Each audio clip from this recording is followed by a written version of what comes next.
Viene Google y le ofrece un sueldo de 80.000 euros.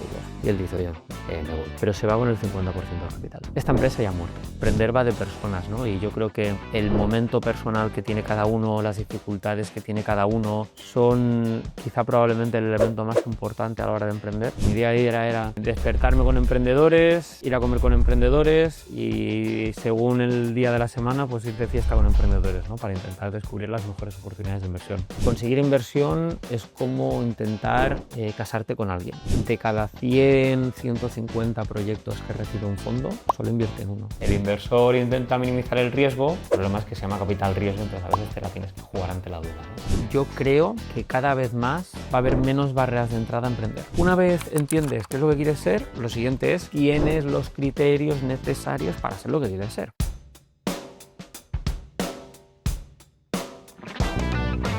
Muy buenas y bienvenidos al nuevo episodio de No Surrender. Hoy tenemos a Mario Brasesco. ¿Qué tal? Hola, ¿qué tal? Bienvenido. Todo un placer. Hoy traemos a Mario Brasesco, que es un ponente muy interesante, sobre todo porque es experto en el mundo de la inversión, el Venture Capital, y cofundador de Núcleo Founders. Entonces, siempre, antes de empezar, nos gusta hacer unas preguntas muy rápidas a los ponentes para Perfecto. conocerles un poco más sobre ellos. Intentaré no enrollarme demasiado, no prometo nada. Entonces, la primera es, ¿cómo describirías tu trayectoria profesional en una sola frase? Un inversor de startups tecnológicas que de vez en cuando emprende proyectos. ¿Y cómo sería el éxito profesional o en la vida personal? El éxito depende de que hayas conseguido tus objetivos, y ahí en la parte de objetivos pues está lo que tú te marques, ¿no? Si tuviera que definirlo en una sola frase, probablemente sería: el éxito consiste en convertirte en la persona en la que quieres ser. Y a partir de ahí pues podemos hablar de qué tipo de profesional quieres ser, qué tipo de persona quieres ser, buen padre, buen hijo, buen marido, lo que sea, ¿no? Pero convertirte en esa persona que admiras y que respetas, probablemente. Y Mario, ¿cuál ha sido el mejor consejo que has recibido? Hay un consejo que mi padre me decía mucho cuando era pequeño, que decía que más vale parecer tonto que abrir la boca y confirmarlo. Él lo decía mucho porque, bueno, la gente le gusta mucho hablar y la clave no está tanto en hablar sino en escuchar, ¿no? Y muchas veces pensamos que tenemos que intentar hablar más e intentar conectar. La conexión está en escuchar, en entender la persona que tienes delante, por eso tenemos dos orejas y una sola boca. Entonces, bueno, es una frase que siempre me queda resonada desde que soy pequeño. Mario, para empezar sobre tu trayectoria, cuéntanos, para aquellos que no te conocen, cómo empezaste en el mundo del Venture Capital y exactamente qué te atrajo.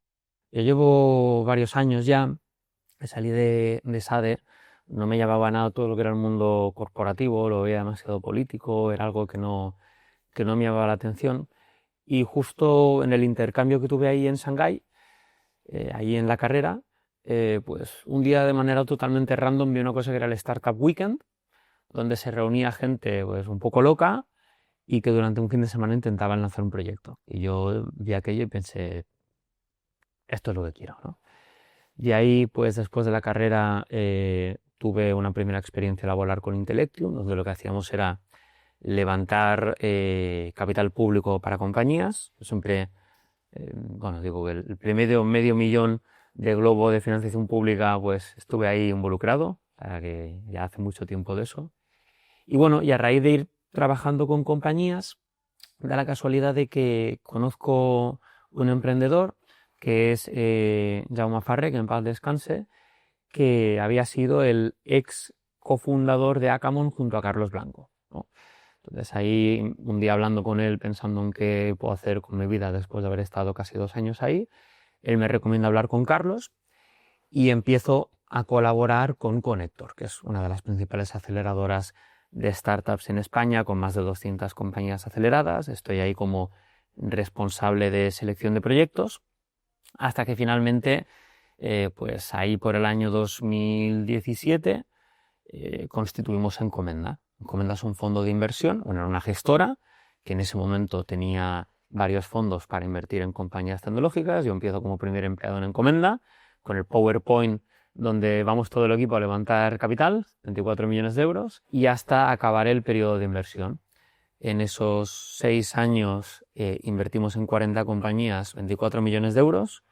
Probablemente habré hablado con 7.000, 8.000 emprendedores. O sea, mi día a día era despertarme con emprendedores, ir a comer con emprendedores y según el día de la semana, pues ir de fiesta con emprendedores, ¿no? Para intentar descubrir las mejores oportunidades de inversión. Termino mi etapa en Encomenda, decido que me apetecía volver un poco al ruedo de estar del lado más operativo, entro en Bit2Me como responsable de estrategia y M&A.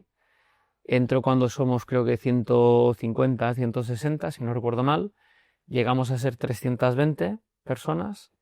Volvemos a ser 100 y pico personas, todo esto en un periodo de 1 año y medio. Siempre digo que 1 año en cripto es como los gatos. ¿Ese cambio por qué pasó? Bueno, porque son mercados muy volátiles, donde un día pues las expectativas de retorno en la evolución son así y luego son así. Eso obviamente pues hace que las métricas de la compañía cambien mucho. Y después de eso, ya con esto termino, decido dar un pasito atrás y montar Núcleo Founders, porque en todo este trayecto y este camino había visto que, bueno, que muchos emprendedores seguían cometiendo los mismos errores una y otra vez. De hecho, Carlos hace 10 años creó su libro de los principales errores de los emprendedores y decidimos productizar ese libro en un programa formativo, que es un poco, bueno, donde estoy ahora todo el día con los emprendedores de la comunidad.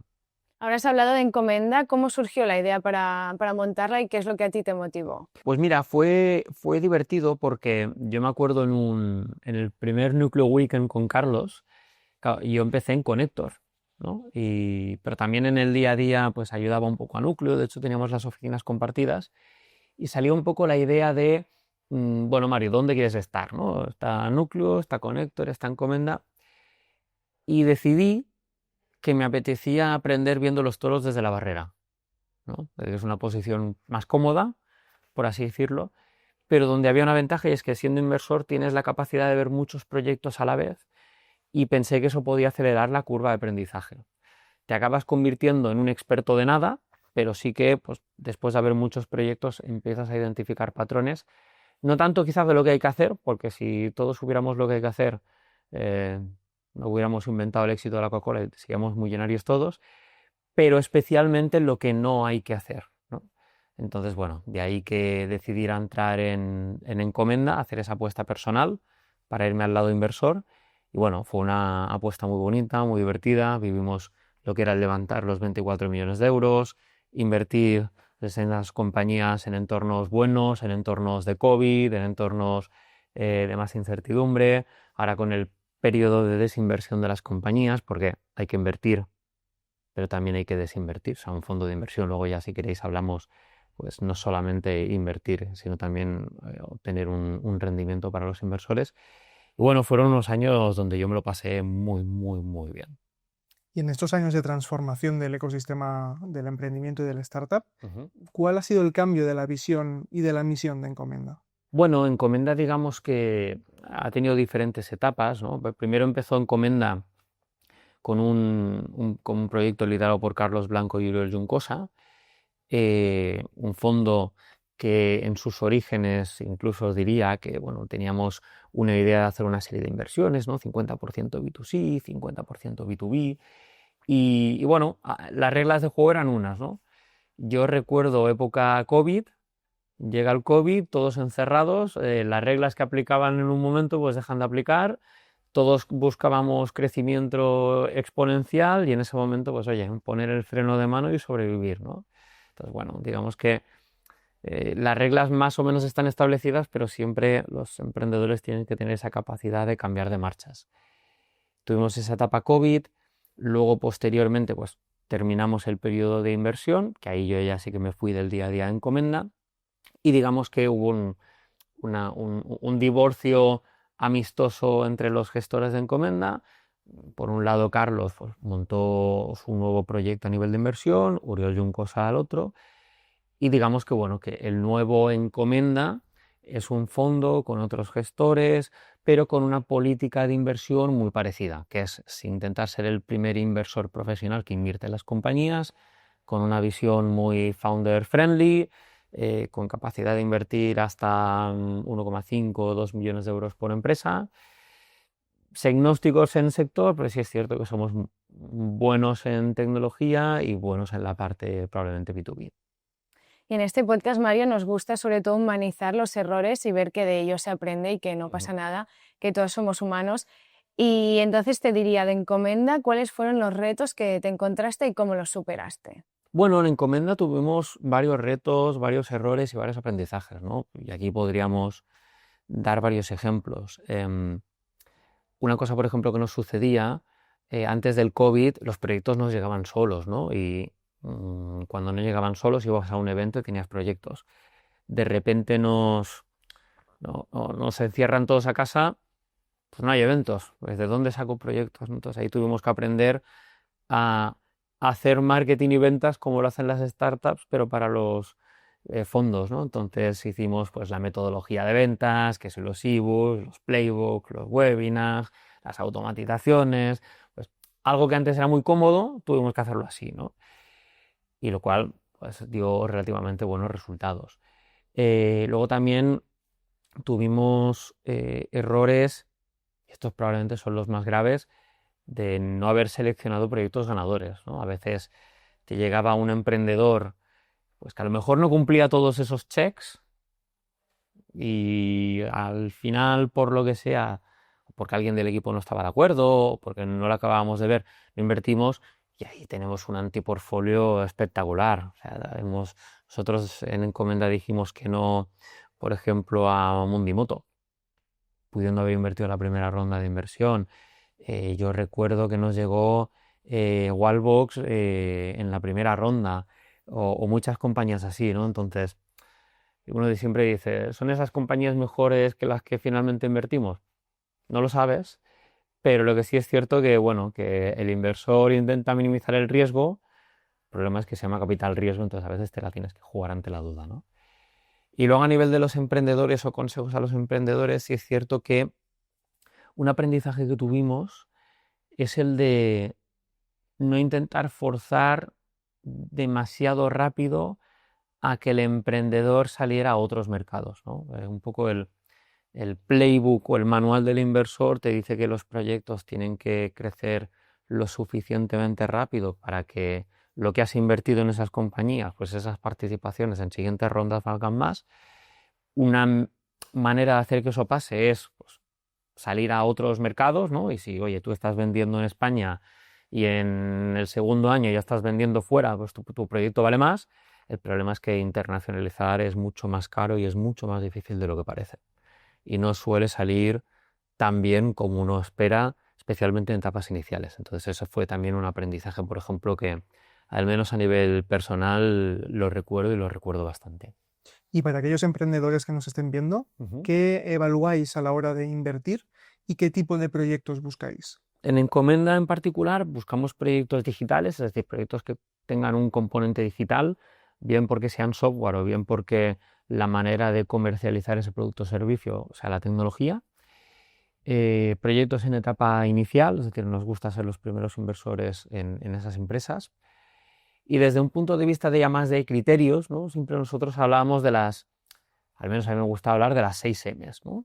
El management team, es decir, el equipo, que sea un equipo complementario, valores similares, ambiciosos. La metáfora de la pizza, ¿no? Si vas a hacer una pizza, pues necesitas harina, agua, el queso, el tomate. Si te falta un ingrediente, no tienes una pizza, tienes otra cosa. Entonces también el tipo de proyecto requiere de un tipo de perfiles específicos para ello, ¿no?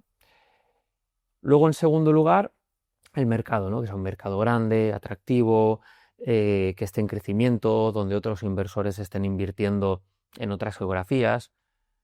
Tercer lugar, el momentum. ¿Qué significa el momento, ¿no? El lugar adecuado en el momento adecuado. Si ahora de repente decidimos invertir o crear, por ejemplo, el siguiente Facebook, pues a lo mejor llegamos 15 años tarde.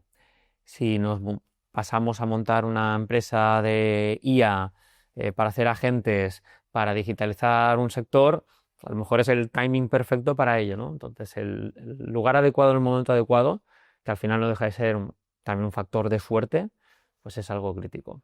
Luego, obviamente, las métricas, con eso llevaríamos 4 M's. El modelo de negocio, que sea escalable, replicable, que no solamente sea pues, a nivel nacional, sino a nivel internacional en la medida de lo posible. Y finalmente el máximo retorno potencial, ¿no? Al final un fondo cuando invierte en una compañía busca que esa participación se multiplique en valor, ¿no? Si yo invierto en una empresa como fondo, tengo que tener en cuenta de que cada 10 inversiones que haga, la mitad morirán. En un par ganaré algo de dinero o recuperaré, en un par haré algo más de dinero y será una la que me generará el home run, es decir, que me permitirá recuperar toda la inversión que he hecho en los proyectos anteriores, ¿no? ¿Qué significa eso? Que tengo que invertir en proyectos y en compañías donde yo me crea que eso puede pasar, ¿no? Y si yo he invertido en una empresa a un valor de 1.000.000 y pues para multiplicar a lo mejor necesito que como mínimo esa empresa cuando se venda por, no sé, 30 o 40 millones, por poner un ejemplo, ¿no? Entonces tienes que creerte que esa compañía con ese equipo va a poder lograrlo. Si no, como inversor o como fondo, mejor dicho, es complicado. Si lo haces con tu propio dinero y no tienes que dar una rentabilidad a tus LPs o a los inversores del fondo, ahí obviamente puedes jugar con otras reglas menos agresivas, quizá. Mario, has comentado dos aspectos muy interesantes. Uno es el de encontrar el momento y el sitio adecuado, y el otro el de, bueno, llevar la carga emocional del antiportfolio, ¿no?, que has Sí. comentado. Entonces, ¿cómo llevas en tu día a día intentar separar estas cosas de la vida personal como la profesional? Yo ahora a nivel inversor estoy mucho menos involucrado. Es cierto que, bueno, a nivel encomenda tenemos esas 40 compañías y a nivel personal he invertido en 27, entonces cuando ves que alguna que iba bien de repente va mal, pues pica. Pero también es cierto que la gente que invierte en startups, no nos tenemos que engañar, sabemos las reglas de juego. Y a veces hablas incluso con el emprendedor, ¿no? Y a él le sabe muy mal y ves cómo sufre y que bueno, no te preocupes. O sea, al final ya sé que varios no lo vais a conseguir, no pasa nada. Si has hecho todo lo que podías hacer, oye, ya está, ¿sabes? Entonces, por esa parte estoy tranquilo. Aparte, Núcleo Founder sí que me deja dormir un poco menos, porque, bueno, ahí como emprendedor lo vives de una manera distinta, es tu proyecto, es tu bebé, le dedicas muchas horas. Cuando eres inversor, ¿no?, y te intentas abstraer un poco, obviamente, especialmente si eres un fondo, pues estás gestionando el dinero de terceros y necesitas que esas inversiones vayan bien, y eso obviamente pues implica cierto nivel de estrés y responsabilidad, pero evidentemente la carga emocional de verdad la tiene el emprendedor porque es el que está poniendo todos los huevos en la misma cesta. Pero hablando ahora sobre temas de emprendedores, pasaremos a la parte de las rondas de financiación. Entonces, para todos aquellos emprendedores que estén buscando levantar una ronda de financiación, ¿qué consejo les darías? A la hora de buscar una ronda de inversión tienes que entender si quieres una ronda de inversión y si sabes lo que implica eso. Es decir, un emprendedor, y esto pasa siempre, tengo una idea, decido lanzarla y creo que necesito 300.000 euros. Lo primero que hago es ponerme a hablar con inversores por LinkedIn, por todos lados. No. Lo primero que tienes que hacer es entender qué tipo de proyecto quieres hacer. ¿Quieres hacerlo solo, acompañado? ¿Quieres intentar ir a un proyecto de todo o nada y jugártela a que este proyecto pueda ser la leche, pero con el gran riesgo que eso supone? ¿Prefieres hacer algo mucho más escalonado, paso a paso, poco a poco? Porque como todo en la vida, cada cosa tiene sus ventajas y sus inconvenientes, ¿no? Este es un dilema que en Núcleo Founders lo decimos mucho, el de si quieres ser rey o quieres ser rico, y es una respuesta cuya pregunta es muy sencilla, pero la respuesta no lo es. Entonces, lo primero que tienes que entender es qué es lo que quieres ser. Una vez entiendes qué es lo que quieres ser, lo siguiente es si tienes los criterios necesarios para ser lo que quieres ser. Porque vamos a suponer, por ejemplo, que tú quieres ser rico, ¿no? Es decir, oye, yo me la juego, estoy dispuesto a ceder parte de mi porcentaje de la empresa, la toma de decisiones, el que no puedo hacer lo que me da la gana, a cambio de tener inversores. La pregunta es, vale, ¿eres invertible? ¿No? ¿Tengo el equipo necesario para ello? ¿Tengo un proyecto que está en un mercado atractivo desde un punto de vista de inversión? ¿Somos dos cofundadores y tenemos un porcentaje del capital adecuado para lo que aportamos cada uno? Pues claro, muchas veces hay proyectos que no son invertibles. Por más ronda de inversión que quieras, o intentas cambiar las piezas que hacen que tu proyecto no sea invertible, o va a ser muy complicado que vayas a que puedas conseguir una ronda de inversión. Pensad una cosa, de cada 100, 150 proyectos que recibe un fondo, solo invierte en uno.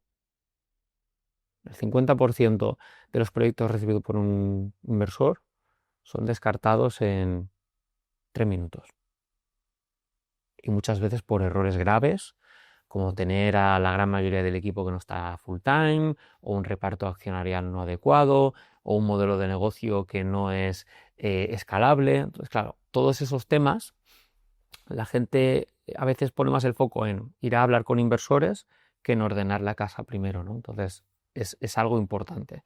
Entonces, una vez tienes claro qué es lo que quieres ser e identificas qué es lo que tienes que cambiar para ser invertible, luego ya está el proceso, ¿no? Y del proceso, condiciones y demás, aquí podríamos hacer un libro, pero básicamente es entender que conseguir inversión es como intentar casarte con alguien. Tenéis que conocerlo, tenéis que quedar varias veces, tenéis que ver si os gustáis, tenéis que ver si tenéis una visión de vida compartida, tenéis que establecer un acuerdo predivorcio por si el día de mañana os divorciáis, ¿no? Y si te peleas con el inversor. Entonces, bueno, es entender que es un proceso, que son unos timings, que son unas etapas y que eso obviamente requiere tiempo. Entonces, si necesitas dinero para de aquí un mes, probablemente ya llegues tarde. Acabas de mencionar algunos errores. ¿Podrías decirnos, bajo tu experiencia, ya que has visto millones de startups, cuáles crees que son los errores que más se cometen? A la hora de salir a buscar inversión o en general, pues mira, yo te diría varios y te pongo uno que es muy habitual, muy habitual. Ahora imaginad que vosotros estáis creando un proyecto, ¿vale? Y que cada uno de vosotros tiene el 50%. Él es ingeniero, tú te dedicas más a la parte comercial. Y al cabo de un año de no ver un sueldo, porque estáis intentando pues que la compañía vaya bien, que crezca y reinvertir un poco lo que vais consiguiendo en el proyecto, viene Google y le ofrece un sueldo de 80.000 euros. Y él dice, oye, ¿sabes lo que pasa? Que necesito los 80.000 euros, me voy. Pero se va con el 50% del capital. Esta empresa ya ha muerto. Porque o logras recuperar ese 50% para poder encontrar a alguien que lo pueda suplir, o por muy buena que sea la empresa, la silla tiene una pata menos, ¿no? Esto es un error muy, muy, muy habitual. La solución es el pacto de socios, lo que comentábamos antes, el acuerdo predivorcio. ¿Qué pasa si él se va? ¿Qué pasa si os peleáis? ¿Qué pasa si uno quiere vender y el otro no quiere vender? Entonces, es algo que es muy común, que es muy habitual, que es sencillo, pero que lamentablemente es un error que se sigue cometiendo una y otra vez. Y de cada 10 proyectos que recibían en Comenda, fácilmente, no sé, 3, 4 tenían este problema. Y cuando te viene una empresa que quiere financiación, ¿cuál es el factor clave que determina si decides invertir o no? Bueno, hay muchos factores clave, ¿no? Lo que comentamos de las 6 M's, pero si tuviéramos que resumirlo en algo como súper específico, quizá 2 preguntas, ¿no? La primera de ellas es lo que comentábamos antes de las matemáticas del fondo. Oye, si yo invirtiera en este proyecto tiene el potencial para devolverme toda la cantidad de dinero que he invertido en los otros proyectos. Esa es una primera pregunta, que esto obviamente es algo súper subjetivo, pero bueno, cuando inviertes especialmente en etapas iniciales todo es muy subjetivo. Y luego la segunda pregunta que me gustaba hacerme cuando estaba en Comenda era la de si esos emprendedores en algún momento decidieran intentar ficharme, incluso pagándome poco o sin pagarme, y me dieran un porcentaje, si tendrían alguna opción de convencerme. Porque los buenos emprendedores, a mí me gusta decir que son cazadores, ¿no? Y cazan primero clientes, segundo talento y tercero inversores. Entonces yo siempre me hacía la broma a mí mismo de, bueno, ¿estos me van a poder cazar o no? Y si veía que la respuesta era clara, pues obviamente eso era un punto muy, muy, muy a favor para intentar ver si podíamos hacer la inversión. Antes hablabas de las 6 M's y obviamente uno de los motivos a tener en cuenta es el retorno, ¿no?, que comentabas. Pero más allá de los números del retorno económico, ¿qué importancia tiene la visión y el equipo de la startup a la hora de invertir? Muchísima. Muchísima porque al final el invertir en startups no es un juego, pero es algo muy a largo plazo, ¿de acuerdo? Tú tienes que pensar que cuando tú inviertes como inversor, especialmente como fondo, inviertes durante 4 o 5 años, pero tienes que esperarte otros 4 años o 5 años o más incluso para desinvertir. Entonces tú tienes que ver no solamente el emprendedor hoy, sino intentar ver, vale, a 10 años esta empresa, cómo la perciben, ¿no? Cómo la quieren hacer. Si es un emprendedor que tiene ese nivel de ambición, ese nivel de ganas, que tiene coachability, es decir, que ves que escucha y que aplica, y que puede estar de acuerdo o no, porque muchas veces los mejores emprendedores son los que no te hacen tanto caso, y eso es bueno también, porque el emprendedor tiene que hacer de emprendedor y el inversor tiene que hacer de inversor. Pero la visión es clarísima, la visión es clarísima, y no solamente lo que es la empresa y el equipo hoy, sino lo que puede llegar a ser a largo plazo. Como cofundador de Núcleo Founders, Ujú. ¿qué retos dirías que estás viendo actualmente desde la posición de emprendedor? Hay uno más a nivel propiamente del mercado barra producto servicio, y luego hay temas más operativos, ¿no? Desde la parte de lo que nosotros ofrecemos hay un problema, y es un problema que es así, que es que muchos emprendedores sienten que no necesitan formarse o no quieren formarse, porque hay una percepción de, oye, aprendiendo se hace haciendo, ¿no? El problema es que los golpes son duros y los golpes pueden ser muy caros. Yo veo emprendedores que cometen ciertos errores y digo, ostras, déjame ayudarte a través de formación, acompañamiento, para que no vuelvas a cometer ese error. Te dicen que no, que quieren seguir con su camino y demás, y al cabo de 5 meses vuelves a hablar con ellos y ves que han cometido ese mismo error que les dijiste que no hicieran, ¿no? Entonces, no porque yo tenga la varita mágica, porque para nada la tengo, porque nadie, como decía, tiene la fórmula Coca-Cola, pero sí que hay veces ciertas cosas que ves que se repiten mucho y hay un patrón y, bueno, quieres avisar, ¿no? Entonces, yo creo que el mejor emprendedor es aquel que tiene el suficiente orgullo como para luchar, pelear, ir a por todas, no rendirse, pero la suficiente humildad como para escuchar. Y yo creo que muchas veces el ego del emprendedor, aquí me incluyo porque a mí me pasa también esto, es el ego. Es el ego. Y claro, cuando quieres formar a la gente o acompañar a la gente, lo que le estás diciendo es, no sabes. Entonces, si no reconoces que no sabes y no quieres resolver el problema de que no sabes, a veces el vender, ¿no?, es complicado. Y luego a nivel de lo que es ya otros temas, pues bueno, hay una parte más de ver cómo hago malabares para intentar dividir mi tiempo pues entre lo que es Núcleo Founders, echar una mano a Núcleo, obviamente seguir en la medida en la que puedo con las startups de encomenda, bueno, malabares. Y Mario, justamente uno de los motivos a la hora de invertir pueden ser elementos externos que no controláis, como puede ser el entorno económico, ahora lo estamos viendo con los aranceles, o los avances tecnológicos como la inteligencia artificial. Todos estos elementos que no controláis, ¿cómo afectan a la hora de la inversión y cómo los gestionáis en Núcleo Founders? En Núcleo Founders, por ejemplo, comentabas el tema de la IA. Yo creo que la IA puede ser la gran revolución, no diría solamente tecnológica, sino económico-social para los próximos 10-20 años. Bueno, 10-20 años lo sabremos porque a ver lo que pasa de aquí 10-20 años, ¿no? Pero que va a haber un cambio de modelo muy bestia, eso está claro. Y de hecho ahora nosotros en Núcleo Founders estamos viendo cómo incluso incluir contenidos de IA en nuestros programas, cómo implementar IA en la empresa, cómo aprender de IA incluso de los propios alumnos, porque nosotros también aprendemos mucho de los emprendedores. Entonces, es algo que sí o sí tienes que hacer. Te tienes que reciclar como emprendedor. Hace 12 meses lo que nos servía para vender nuestros programas ahora ya no sirve. Entonces, tienes que adaptarte, porque o te adaptas o mueres.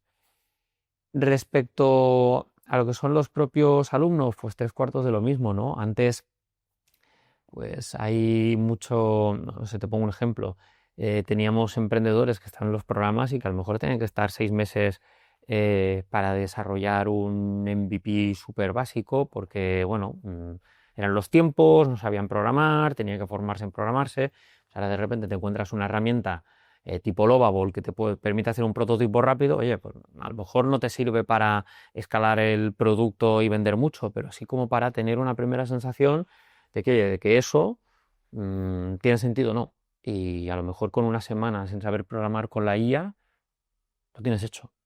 Entonces el mundo cambia muy rápido. Y el gran desafío aquí es ser capaz de cambiar a esa velocidad. Hasta ahora hemos estado hablando más de la fase de buscar inversión, ¿no? Las startups, y me gustaría pasar a la parte de escalar. Entonces, ¿qué recomendaciones o cuáles son también, ¿no?, los errores o desafíos más frecuentes que te has encontrado? Escalar es complicado porque la primera pregunta que yo creo que debes hacerte a la hora de pensar en escalar es si estás preparado para escalar. Porque muchas veces nos pensamos que sí, de hecho nosotros mismos nos ha pasado eso, y nos hemos dado cuenta de que no, de que necesitas más procesos, más operativa, más data, más gente, más dinero. Pues eso es lo primero. En segundo lugar, también hay un tema, que esto lo he visto especialmente a nivel inversor, que es una frase que me acuerdo que dijo uno de los cofundadores de Vicio en una de las clases, de las charlas que nos dio. Decía que noches de fiesta, luego las borracheras son duras. Y esto ha pasado mucho en el ecosistema startup, ¿no? Compañías que han levantado grandes rondas de inversión, que se han sobredimensionado, que se han apalancado mucho en deuda, y la deuda luego hay que pagarla.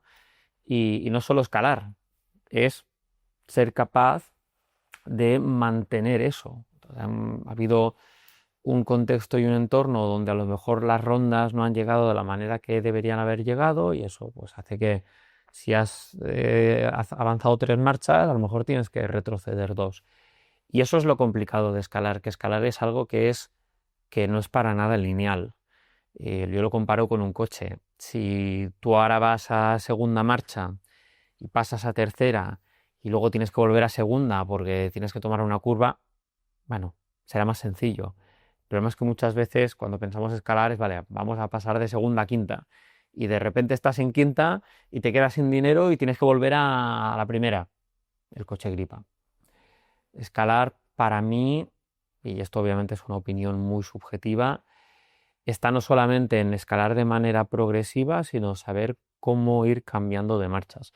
Y probablemente lo más complejo de escalar, y de nuevo es muy subjetivo, pero es encontrar el equipo adecuado para escalar, porque los perfiles son diferentes. Ahora pasando un poco más a la visión de futuro en el mundo del emprendimiento. Uh-huh. Antes hablábamos de la inteligencia artificial y aquí en No Surrender con Julia hemos hablado mucho de inteligencia artificial.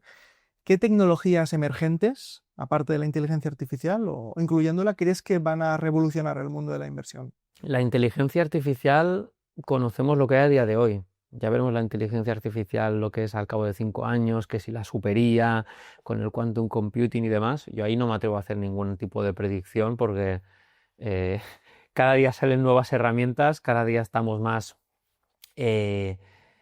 perdidos en todo lo que hay. De hecho, el otro día escuché hace poco que por primera vez una IA ha superado el test de Turing. No sé si lo tenéis ubicado, pero es un test que se hace para ver si un humano es capaz de diferenciar una IA o no en una conversación.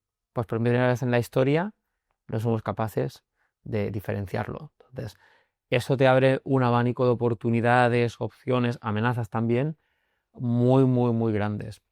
Yo sigo pensando que lo que es blockchain tiene todo el sentido del mundo para ciertos casos de uso muy particulares. Además, por el sesgo a lo mejor que tengo de haber estado en Bit2Me. Y bueno, siempre digo que a la hora de cuando nace una nueva tecnología, ¿no?, hay un concepto que es la curva de Gartner.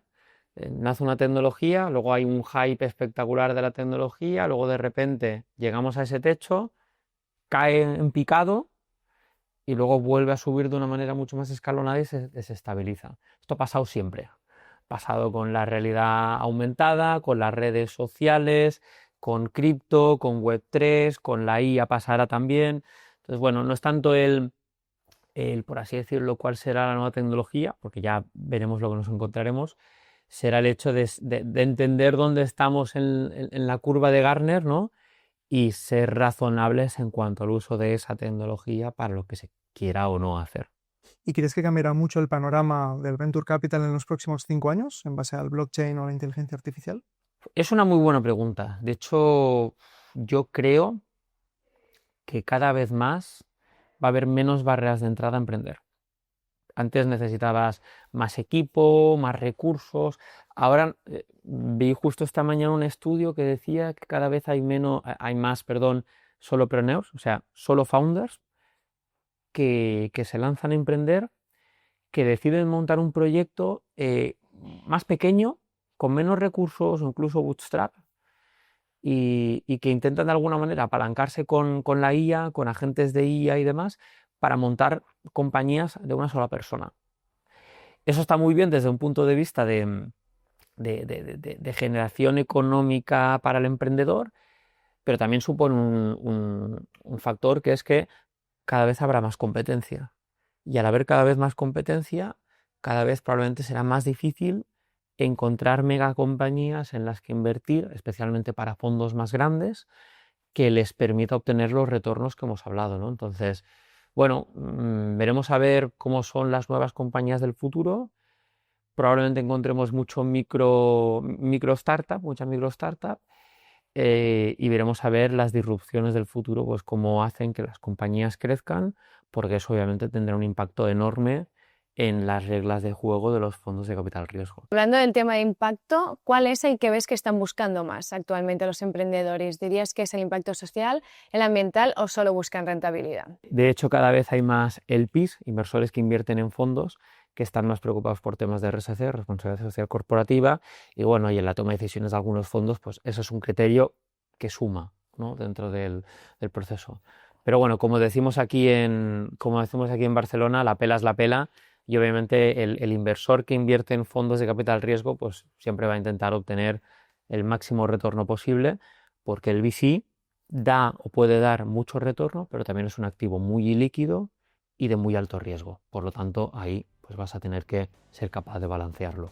Pues Mario, aquí se va terminando el capítulo de No Surrender. Para todos nuestros oyentes que quieran conocer un poco más sobre ti, ¿dónde te pueden encontrar? Pues mira, en nuestras redes sociales, Mario Brasesco García LinkedIn, brases.com Instagram, Núcleo Founders, pues Núcleo Founders tanto en LinkedIn como lo que es el Instagram o la página web nucleofounders.com.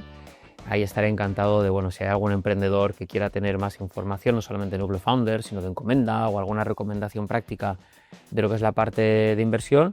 Y bueno, y ahí total disposición para ayudar a cualquiera de la audiencia a superar sus dificultades en lo que es el mundo del emprendimiento. De hecho, me gusta mucho el título de No Surrender, porque al final muchas veces pues hablas de que si la tecnología, que si el inversor, que si las métricas, pero emprender va de personas, ¿no? Y yo creo que el momento personal que tiene cada uno, las dificultades que tiene cada uno, todos los desafíos personales, emocionales que vive un emprendedor, pues son quizá probablemente el elemento más importante a la hora de emprender. Y bueno, me gusta mucho el enfoque que le dais a ese sentido de que al final esto es una carrera, es una maratón, y bueno, y hay que seguir para adelante, intentarlo, saber también cuándo parar, pero no perder la perspectiva de que al final esto es algo que va muy a largo plazo. Gracias, Mario. La verdad que has dado unos tips y unos consejos muy valiosos, tanto para emprendedores como inversores. Esperamos que a todo el mundo le haya servido. Y gracias, Mario. Sobre todo se nos ha hecho muy rápido esta conversación y muchas gracias. Todos aquellos emprendedores que quieran saber más sobre ti, que accedan a tus redes sociales, Mario Brasesco, y esperemos que os haya gustado mucho este episodio. Muchas gracias. Y nos vemos en el próximo episodio.